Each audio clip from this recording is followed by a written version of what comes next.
Okay, hopefully this is gonna work. So, I'm using a canvas lamp and the light is right in my eyeballs, or my side eyeballs, but we're gonna do it. So, let me scooch these things closer. Here's red.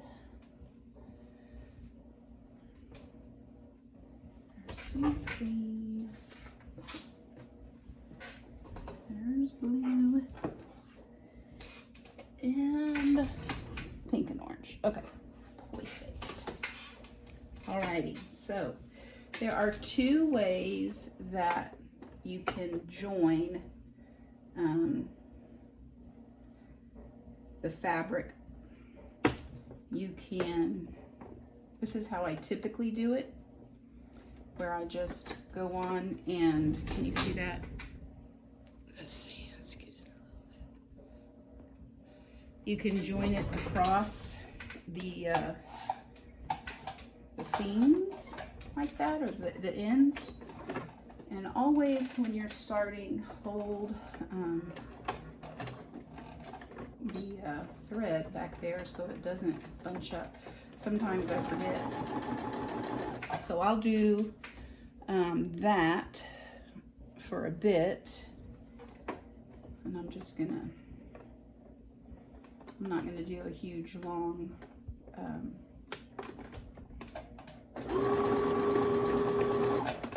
don't know if that actually, no, not really. It moved on me. I don't pin when I do this, and see, that can be a problem, obviously. I'm gonna just rip that out. This is for me, so I'm just gonna continue to, here, let's start over. Okay, so we've done this one. I usually chain these a bit just because it makes it a little easier. But this time I'm gonna, okay, now fully on. And I usually don't wear a shoe on the foot that is pressing the pedal because I like to feel I guess the intensity of my pushing on the pedal. I can feel it better. Let's see this. I think this is Trixie by Heather Ross, and it just makes me very happy. I'm going to use this. Since I'm not a huge purple fan, I'm going to use Light. And you can, you know, make it all, you know, whatever color you want, or you can coordinate your colors for whatever you're working on, or if you just like the scrappy look like I do. I'm trying to get this, I like this scrappy look, where you don't necessarily have to have matchy colors. You can do that. Okay, so you can just continue to keep doing that with your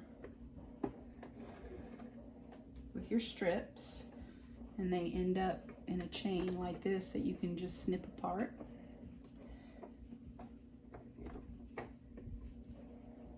I'm really a lefty, but I grew up cutting with my right hand because it was hard to find lefty scissors. They made them for school, little safety scissors for left hand. They even said left-handed on the blade.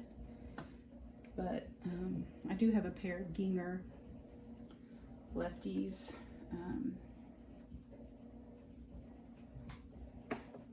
But they need sharpening, so I need to find a sharpener. Okie doke.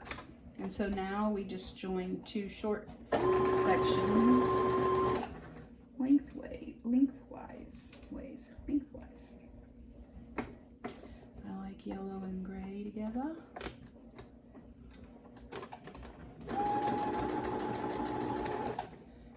this is the last one. It's a lonely guy. So now we have 2 sections of 4. So I am going to put these together, and I think we're going to do this way.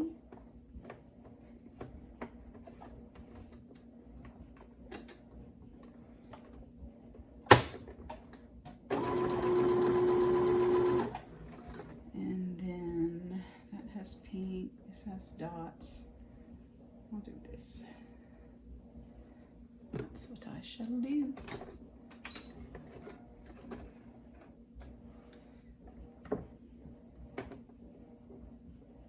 know what? I'm going to put the red and black dots together. Why not? Why not?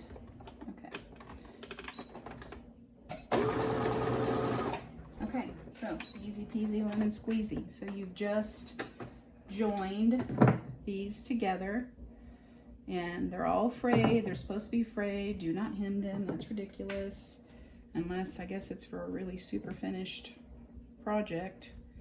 But I think that takes away the charm, because this way you can fray them. So now you have a nice long length. And I typically do it in these lengths when I'm making it. So when I'm making these, they were much longer, and then I just snip out sections that I want to use. I don't necessarily go from start to finish.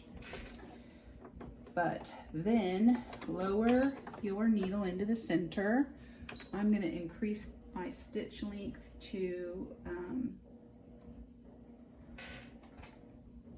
3, and I just use, this is a EK Success bone folder, and I slow down my stitching speed so that I can kind of regulate. I can't do this too fast because then I kind of go off kilter. Like that a little bit.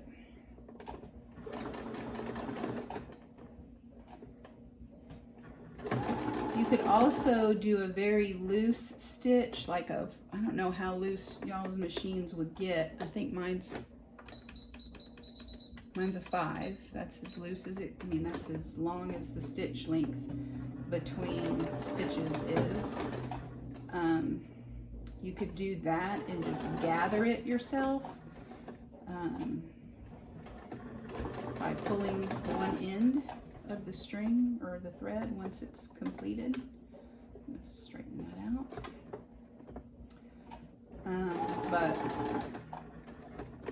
I like this, because even after if you gathered it, you would have to stitch it down anyway, because it would come ungathered if you didn't secure it after you cut it. Once you cut a piece to use, it would loosen the hand gather. So you could do a hand stitching, like a running stitch down the center, like with embroidery floss. That would be super cute. And as you did it, you could even add little bits and bobs along the way, little buttons or little bells or little bits of ribbon, little bits of crochet bits, or what are those woven ribbons that have like the designs in them. They're not just like a satin or a grosgrain, but they actually have designs. Or mini pom-pom. That'd be cute. A big pom-pom. Okay. So you can see it doesn't really take all that long to make this amount of ribbon. So what I was saying is, if you wanted to like take embroidery floss and just do it by hand, then you could add I don't have any ribbon or any little bits. Here, this is like seam binding. You could scrunch up, you know, seam binding and tack that on with embroidery floss. I mean, you could also do it with the machine, but it might be kind of fun to actually stitch this. Let me move this back. To stitch this on the machine, I'm going to pull you down. There we go. So stitch that on the machine and then go back and add little buttons and little seam bindings. And what else do I have in my, oh look, you could even do like a bead, like this is on a, wouldn't that be cute? Maybe on the end, to sew on a little bead on the end, and then when you put it on your journal, like if you sewed it on, so this is my scripture writing journal. So let's say I wanted to sew it, you know, on the back here, like this. I could get a little jump ring and sew it on here, or a jump ring with a clasp and sew another jump ring on here and just, you know, put the lobster clasp on it. That would be super cute. I might have to try that. That would be cute. Or just take a little bit,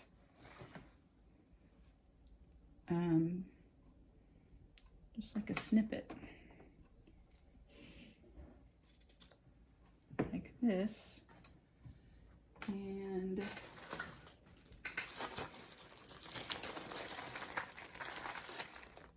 this. Can y'all see that? Yes. Over here. So this was made, I don't know where I got this, but it was like a gift in an order. I just don't know what. So you could do that.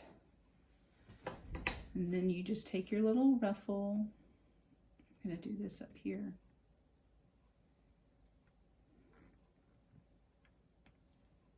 Make that go down.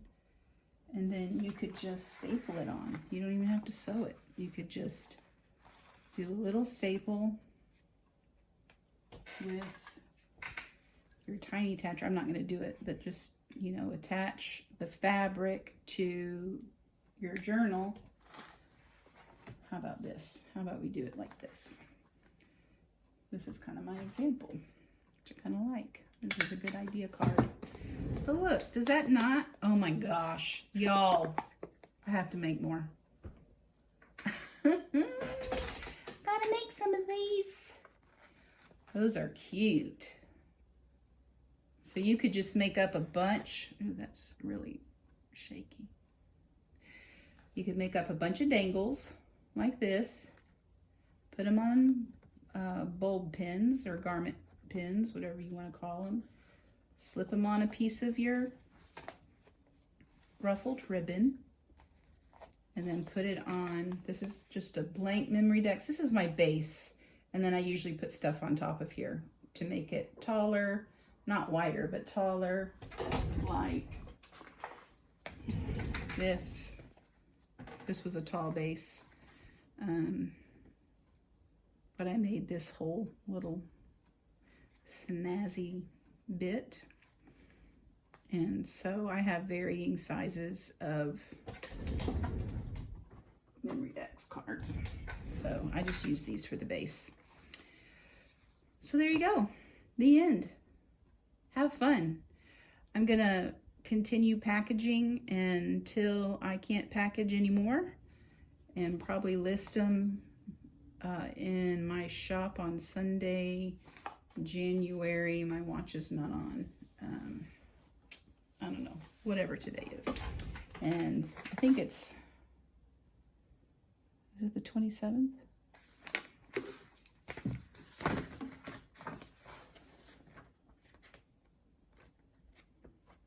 Let's look. Oh, it's the 28th. Today is my parents' wedding anniversary. My dad passed several years ago, but I need to call my mom. So, yeah, it's the 28th. Alrighty. Cheers. Love you. See you. Bye.